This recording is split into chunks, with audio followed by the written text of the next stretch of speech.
You've got yourself an action camera and a suction cap, and you're wondering where to mount this thing on your vehicle. Hi, I'm Daniel, and I've been a cinematographer in Brisbane, Australia for the last 8 years, using these things on vehicles for TV shows, documentaries, my own YouTube episodes, as well as advertising for clients. And I've tried so many different weird and wonderful ways that I'm going to show you my top 5 locations that I've found work best on a vehicle. So for these 5 locations, I use a small rig suction cap, a small rig 11-inch rosette magic arm, as well as a small rig clamp. I also use the stickies, as well as the mounts that you get with your action camera. I'm not sponsored by Small Rig, but I do find that these provide the best solid connection, as well as getting you far enough away from the vehicle. Okay, location number 1 is up on the roof. It's safe up here. It's not going to get hit by any cars on the side of the vehicle. I've got a roof rack, so I've actually mounted it with a sticky, but you can use a suction cap with the arm. Make sure you set it to super wide view, because I find it gives you that big wide world kind of adventure. You're seeing plenty around you, the side of the vehicle in front of you. The world just looks like a giant place. And I find this shot is just such a great way to set the scene of where you are in the world. Okay, location number 2, we just get this same mount off the roof. I've got a sticky on my mirror, but you could use a suction cap on the door. I find it's just so easy and convenient to be able to swap it from the roof to the mirror. I just angle it down and I'm able to capture myself in the scene, as well as what's behind me. Dust trails with the sun lighting it up is such a great shot. It's nice to be able to see what's going on behind you as a bit of a where you've been and where you've come from. It's also very well protected here as well. The mirror is the furthest point out. You're not going to hit any sticks or shrubs or other cars. You can keep an eye on it from the driver's seat. The only setting change from up on the roof from ultra wide is actually going to standard mode. So it's a bit more zoomed in. It doesn't look very fisheye. It's looking down the side of the car and then straight at your face. So give it plenty of emotion.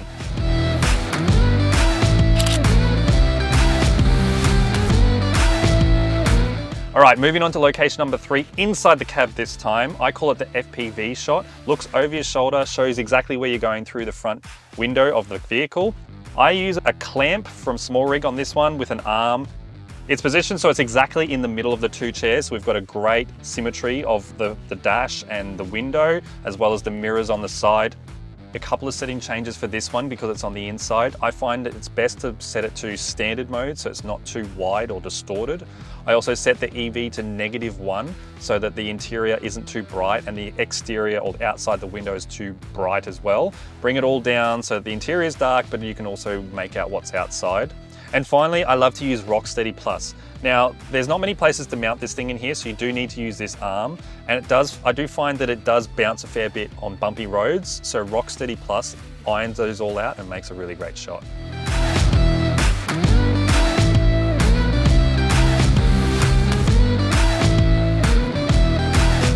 Okay, location number 4, I call this the alongside mode. I've got it mounted on the rear passenger window, and I've got it framed up so I can kind of see this pillar. I can also see the tire on the ground, but not too much sky. I find it's really great to set to standard mode, so you've got a bit more of a zoomed in shot. You can look alongside the car, see the car's shape in the bottom right of the frame, but also make sure that you can see where you're going and what's ahead.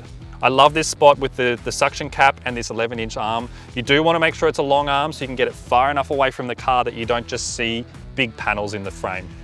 I find you want to have it more zoomed in, but a wide mode is actually okay for this one, not necessarily standard mode.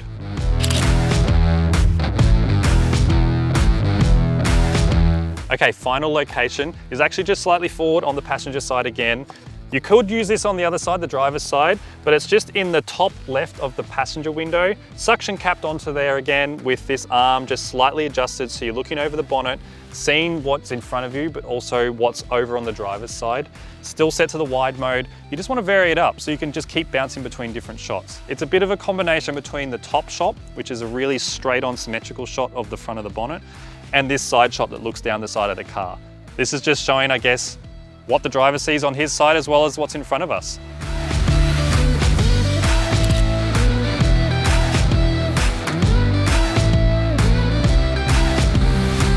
Okay, bonus round. I find these shots are really good at capturing action, things like wheels and suspension. I mount it on the door here. I've got it set to ultra wide and I get it down nice and low, but just know that these shots are going to get dirty really, really quickly. So set a timer on your phone for 5 minutes to make sure you get out and clean the lens. Underneath the vehicle, I'd probably use the clamp that we used on the interior to mount to things that are metal and strong that aren't going to move a whole heap. But just make sure that they're not in the way of things like suspension or driveline from moving, otherwise it's going to whack your camera and break it. but really good option to be able to insert some action into your story.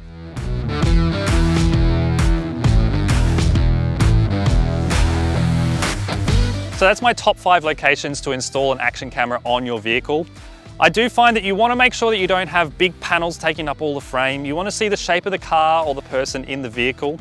Don't forget, you can also use these cameras as a handheld device. Some of my favorite shots are actually just pointing out the passenger window and slowly panning towards the front of the vehicle.